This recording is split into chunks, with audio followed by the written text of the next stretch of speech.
Okay, I'm going to go through how to create a party in your account. So as you notice right here, this is Jason, our Posh page, our .po.sh page. It's my account. It says Pamper Guys, James and Jason. You've got these other things here. When I want to create a party, I'm logged in, and I'm going to go over here to my parties dashboard. I'm going to click this button. I'm going to open that up. And it's going to take me to my parties dashboard. You see I have all these parties set up. I'm going to create a new party over here in the top right corner. I'm going to press that button. And then it opens me to this page. I actually never use physical party. I know it was there for a reason. I don't use it. Every single party I host is a new online party, and I always set it to public. If you do it to private, you have to invite people. So I don't use that feature. I only use new online party, and I use public party only.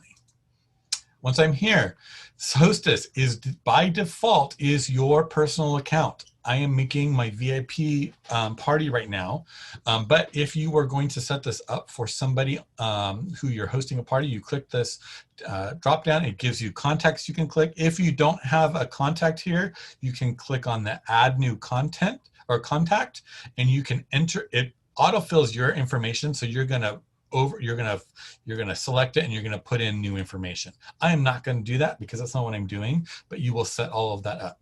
So I'm gonna go back to this drop down. Well, it's still me anyway. So it just keeps me as myself. If you wanna add a new contact, you override it. Right now it's still myself.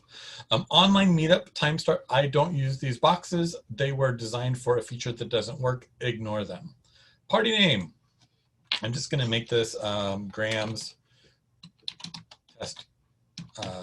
test group. There we go. You're going to call it your so-and-so's VIP group, or Sally's Posh Party, or Sally's Pamper Timeout. You're going to give it a name that is memorable. If you think about the person, if you're hosting a party, make sure it's that person's name. Also think about last names. If you have two people with the same first name, like Heather or Jennifer or Jessica or whatever, just make sure you have the identifier so that when customers go and they go to check out, that they can choose the correct party.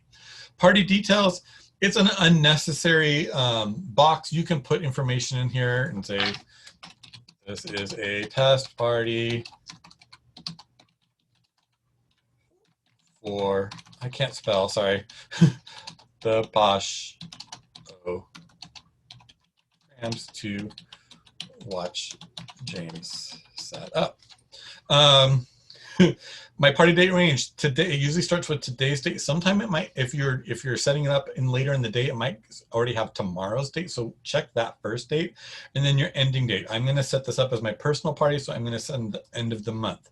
It has these two, it has the first day of the month, last day of the month. This one right here, Pacific time zone. Whether or not you are in Pacific, set it for Pacific, because if this is your VIP party, you want it to be the last day of the month on Pacific time, because then it will match how Posh looks at your volume numbers for the month. Posh ends the month at 11:59 p.m. Pacific time, the last day of the month. So you want to make sure that's Pacific time. Last step I'm going to do after all this information is correct, I just do a quick double check. It is the right address. It is the name. It's got the right dates. I'm going to create party.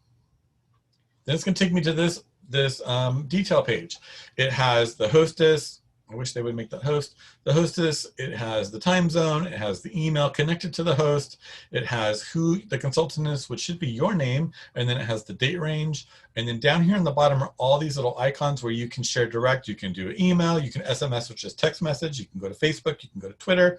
I almost always just use this link button. I click on that. It takes me to this popover that I click on, and when I click on it, it automatically saves it. So if I want to go somewhere else, let me do this. Like if I wanted to paste that somewhere, I could just paste that and it would have my party link. I also like saving this party link somewhere on your desktop or in a notepad like I just did, so that you can copy and paste this link throughout the month without having to go to the same page. Let me close this up. I don't need to save that to get to this page.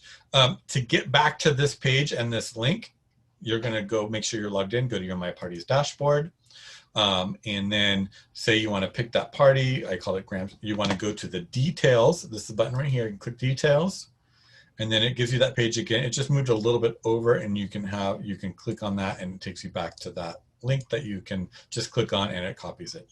Hopefully that helps you. This is a quick way to set up parties. This may change when this dashboard changes, but for now, this is how we set up parties.